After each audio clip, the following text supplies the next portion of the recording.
You're watching E.T.N. Share and subscribe. Hey guys, welcome to Entertainment Talk Nation. This is Rob.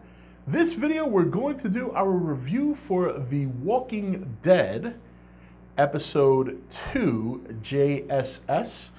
I know, I'm like 3 or 4 days late, but my Mets have been in the playoffs. They have a great chance of going to the World Series tonight if they win Game 4 in Chicago. So I've been really sucked in to the playoffs because my team, who haven't been to the playoffs since 2006, they haven't been to a World Series since 2000, and they haven't won one since 1986. So that's been keeping my attention. But I did watch this episode, a very good episode. Ninja Carol, what? You know, there's not too much to dissect in this episode. It was a straight up action-packed episode. The wolves finally make their presence known, attacking Alexandria by surprise. Who else jumped out of their seat when Carol was looking out the window and looking at Mrs. Niedermeyer, and boom, out of nowhere, machete to the waistline and then a hack to the head, and she is gone. No pasta maker for you, my lady. No pasta maker for you. A very action-packed episode. One of the things interesting about this episode was the approach between Carol and Morgan in terms of dealing with the wolves. Morgan trying to be more diplomatic, in an aggressive way, of course, but not trying to kill people, trying to just send them off and have them not come back again, which we know that doesn't work.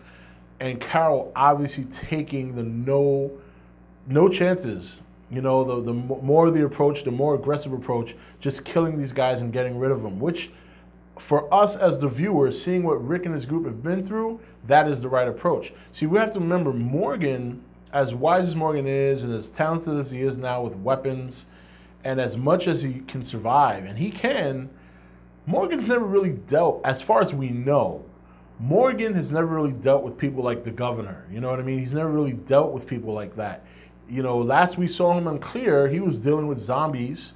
You know, he obviously ran into a couple of the wolves late last season, and he dealt with them in his more diplomatic way now. So it kind of makes you wonder if Morgan's going to have to get to a point where he's going to have to learn the hard way. You know, he's going to have to deal with somebody that he may not be willing to kill, but might do something to him, that being Morgan, or someone Morgan's close to, maybe someone he gets close to in Alexandria, that forces Morgan's hand. Or maybe Morgan's hand was forced already. We saw at the end of the episode, he hacked down his stick on what seems to be that wolf's head. We don't know if he killed him. He could have knocked him out. We won't find out, hopefully, until this Sunday's episode. But very interesting development in that regard between Carol and Morgan, seeing their different approach to dealing with the wolves. Carol was just, I mean, my God. Talk about clever. She puts on their clothes, puts the W on her head, runs around the skies, picking them off one by one. I mean, wow. I mean, this woman has come so far from season 1.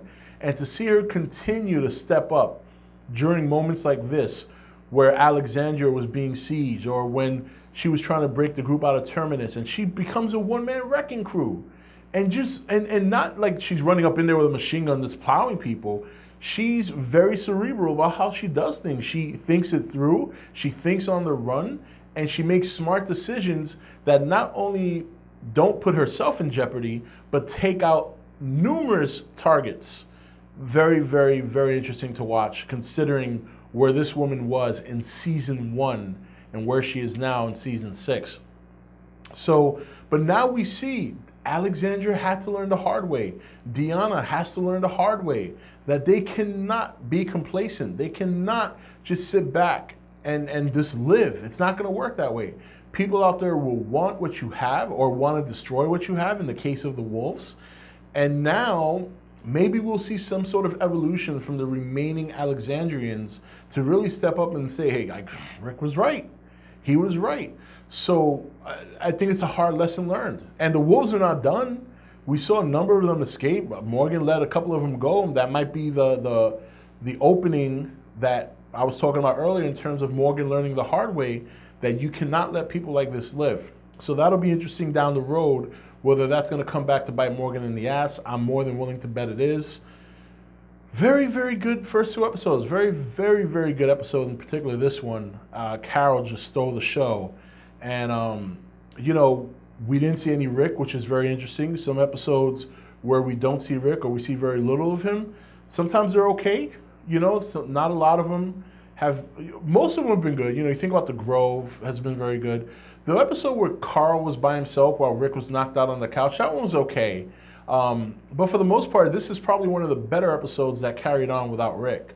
Now, next week, we get to see Rick and the crew continuing to try and herd those walkers.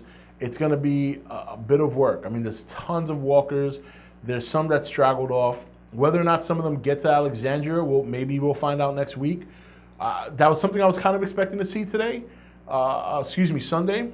And, I know that there's a time difference. We saw that when the truck crashed into the gate, the horn went off, and that obviously was telling us that at that moment is when Rick and his crew heard it. So I was kind of expecting at some point maybe we see some walkers straggling in. We might see that at the beginning of next episode, and maybe they get it under control and they start herding them back. Who knows? But this episode, straight action-packed, a lot of deaths. Fortunately, none of them were significant. A lot of cannon fodder died. But a good episode nonetheless. I think out of this episode, Alexandria's hard lesson, whether or not Morgan's going to learn a hard lesson, because these wolf guys are going to come back somehow, some way. There'll be less in numbers, so they'll be more cerebral. They know the weak points in the base. And I said base. Well, Alexandria. And then finally, Enid. Enid, a very compelling little girl right now because we saw her in the opening, a little development for her story. Obviously, her parents got killed, and she's been surviving on her own. There's a lot of speculation out there that she might be part of the wolves, like a little secret spy. Some of what happened in this episode lend you to believe that. Early in the episode, when they're showing her, she obviously makes it to Alexandria, but she knows there's weak points. She even exploited that. So it kind of makes you think that maybe she showed those weak points to the wolves. We saw that guy with the machete just coming out of nowhere and kill the lady. But I think that's too obvious. I think there's definitely something more to her. I just don't know if it's the fact that she's part of the wolves, but we'll find out. She might very well be, but I think it's too obvious at this point. Ron is completely just retarded. There's no other way to put it. I mean, obviously he's very jealous of the relationship that Carl and Enid have, enough to put himself in jeopardy. Then he walks in and he sees his mother killing one of the wolves, who I think, it was funny. At first, when I saw the way she was butchering that lady, I said, all right, that's a little overkill. But then when you consider what she's been through, she's been at Alexandria with her husband that used to beat on her, and all the changes she's gone through, and then seeing him die, I think that's exactly what that was. That was just her taking it out on this woman, and not even, she just wasn't thinking. She was just butchering, saving her son, protecting herself, taking out her aggression on this woman, and she got a kill. And I believe that's her first one. So we'll see how she develops from there. Maybe she becomes Rick's cave woman down the road, but we'll see. We'll see. But nonetheless, a very good episode. Sorry for the late review, but like I said, my Mets are in the playoffs, and I'm very excited.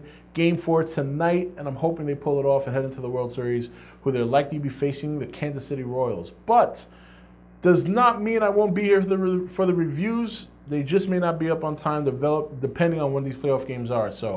But until this Sunday's episode, this is Rob signing off for E.T.N, where we don't do news, we just talk entertainment.